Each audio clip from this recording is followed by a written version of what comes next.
বাপের বেটা কারো চামচাগিরি করতে যায় না, নিজে দল খুলে নিজের কৃতিত্ব দেখিয়ে দিচ্ছে। তুমি এর নাচ ধরে ওর আঁচলের তলায় ঢুকছে কেন? তোমার যদি দম থেকে খোলো না একটা। কিন্তু এমন সোহবতে গেলি, এমন জায়গায় গেলি, তোকে এমন এমন কাজ করাচ্ছে যেগুলো ইসলাম কঠোর ভাবে হারাম করেছে। আর তুই আর একটা পীরের ঘরের ছেলে, শুধু একে বললে হবে অন্যায় অন্যায়। আর তুই এমন সোহবতে পড়লি, আরে আগুন তো হারাম রে, তুই বলছিস আমি আগুনে ঝাঁপ দিয়ে দেবো। কখনো বাপের জন্য বলেছিস কি আমার জানা নেই, কখনো দাদা পীরের সিলসিলার জন্য বলেছিস কি আমার জানা নেই। জাহান্নামীর পাল্লাই পড়ে জাহান্নামে ঝাঁপ দেবে বলছে। কিন্তু খারাপ সোহবতে গিয়ে মুফতি সাহেব এখন নমস্কার করে ফেলছে।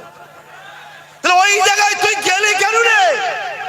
তোর যদি এতই রাজনীতি করার শখ হয়, দাদা পীরের আওলা নওশাদ সিদ্দিকীর মতো দল করলে না।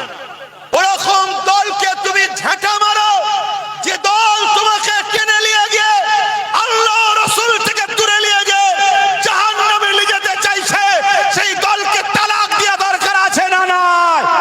তোমাকে নেতা লিডার ডাকছে আসো, কিন্তু ওই ডাকে যদি ইসলাম রাসূলের বিরোধী হয়, ওই ডাকে সাড়া দিয়া হারাম চলবে না। মাফ করবেন, জাতিকে সজাগ করার জন্য বলছি, কোন ধর্মের বিরুদ্ধে কথা বলছি না। যার ধর্ম তার উৎসব, তাই তো নাকি? একটু হ্যাঁ কি না বলবেন তো?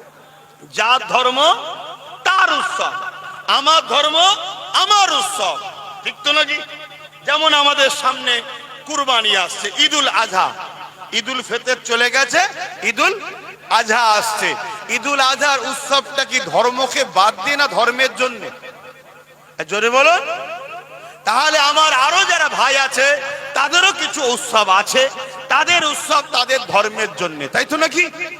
কিন্তু আজকে ঈদুল আজহা আসছে, আমরা ঈদুল আজহাতে আমাদের ইসলামের যে নিয়ম নীতি রীতি আছে সেই অনুযায়ী আমরা ধর্ম করব, দুরেকাত নামাজও পড়ব, কুরবানি করব, কুরবানির সিন্নি আত্মীয় স্বজনকে দেব, ঠিক তো নাকি? আর না আমার প্রতিবেশী সমস্ত ধর্মের মানুষকে দেবো, কথা বলে দেবেন না? কেন দেবেন না? না ভাই, এটা তাদের জন্য নয়, এটা আমার জন্য, ঠিক তো নাকি? ঠিক তেমনি আজ আমার কওমকে বড় প্ল্যান করে শোনো যুবক, শোনো, জুম্মায় জুম্মায় 5 বছর হলো রাজনীতির দল খুলেছি। তার আগে আব্বাস সিদ্দিকীর বাংলায় চলেছে না চলেনি? আরে এক একদিন 5টা করে জলসা করতাম আগে, কোন দিন 6টাও হয়ে গেছে। এখন তো জলসা ইচ্ছা করে নিচ্ছি না। কেন? নলেজ সিটির চাপ, সংগঠনের চাপ, সোশ্যাল কাজ করি, জানেন তো নাকি? এত দিকে খেয়াল রাখতে হয়, তাই। আর আগে কি করেছি? শুধু জলসা করতে, আর তো কোনো কাজ ছিল না তখন, প্রথম তো সেই জায়গায় ভুল আমায় বুঝুনি। আজকে আমার ভাইদেরকে একদল লোক ডেকে নিয়ে যাচ্ছে, কি জন্যে? বলছে চলো বিজয়া অনুষ্ঠান হবে, চলো। আরে ধর্ম নয়, এটা উৎসব। আমার কম মনে করছে তাই তো, চলো। কেউ কেউ বলছে না ওখানে যাওয়া যাবে না, তখন বলছে এটা দলীয় হুকুম। কিসের হুকুম? বলুন বলুন। দলীয়। আরে যদি তুমি আখিরাতকে বিশ্বাস করো, জান্নাত জাহান্নামকে বিশ্বাস করো, ওরকম দলকে তুমি ঝাঁটা মারো, যে দল তোমাকে টেনে নিয়ে গিয়ে আল্লাহ রাসূল থেকে দূরে নিয়ে গিয়ে জাহান্নামে নিয়ে যেতে চাইছে, সেই দলকে তালাক দেওয়া দরকার আছে না নাই? এটা বুঝাবার দায়িত্ব একজন ইসলামের প্রচারক হিসাবে আমার কওমকে বুঝাবার দায়িত্ব আছে না নাই? হ্যাঁ, ওটা যাদের ধর্মের উৎসব তারা করবে, আমি পক্ষে বিপক্ষে কোনো মন্তব্য নয়, কথা মাথায় ঢুকছে। কিন্তু আমার সরল প্রাণ নবীর উম্মত গুলো, আমার সরল প্রাণ কোরআনের ঘরের ছেলেগুলো, আমার সরল প্রাণ দাদা পীরের সিলসিলার মুরিদ গুলোকে প্রথমে গরিব বানিয়েছে, তারপরে ভিক্ষা দিচ্ছে। গরিবটা বানালো কে?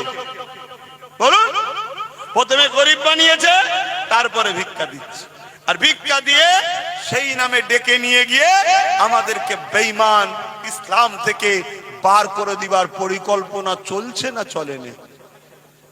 আমি সবার আওয়াজ পাচ্ছি না। আমার কথায় সহমত তো নাকি?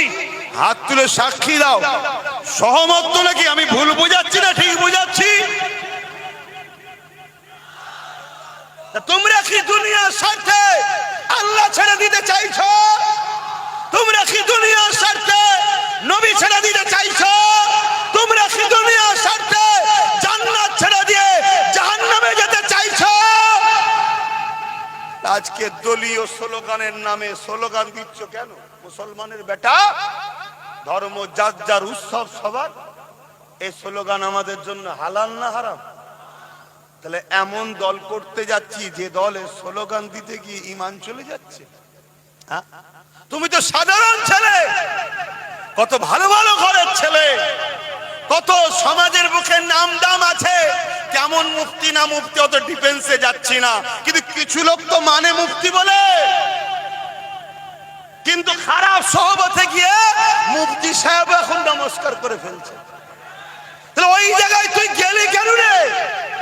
তোর যদি এতই রাজনীতি করার শখ হয়, দাদা পীরের আওলাদ নওশাদ সিদ্দিকীর মতো দল করলে না।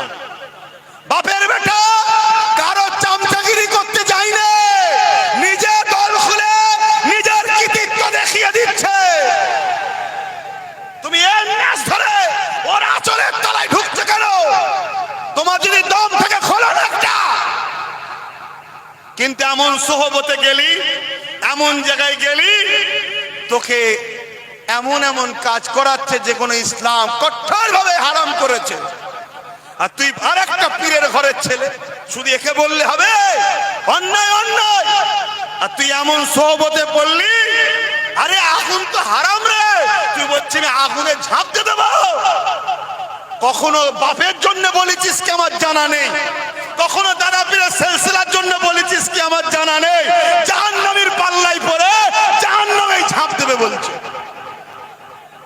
আমার বক্তব্য আমার যুব সমাজের কাছে, আমার মা বোনেদের কাছে, বাপ ভাইদের কাছে, সংসার করো, আল্লাহ রসুলকে ভুলে নয়।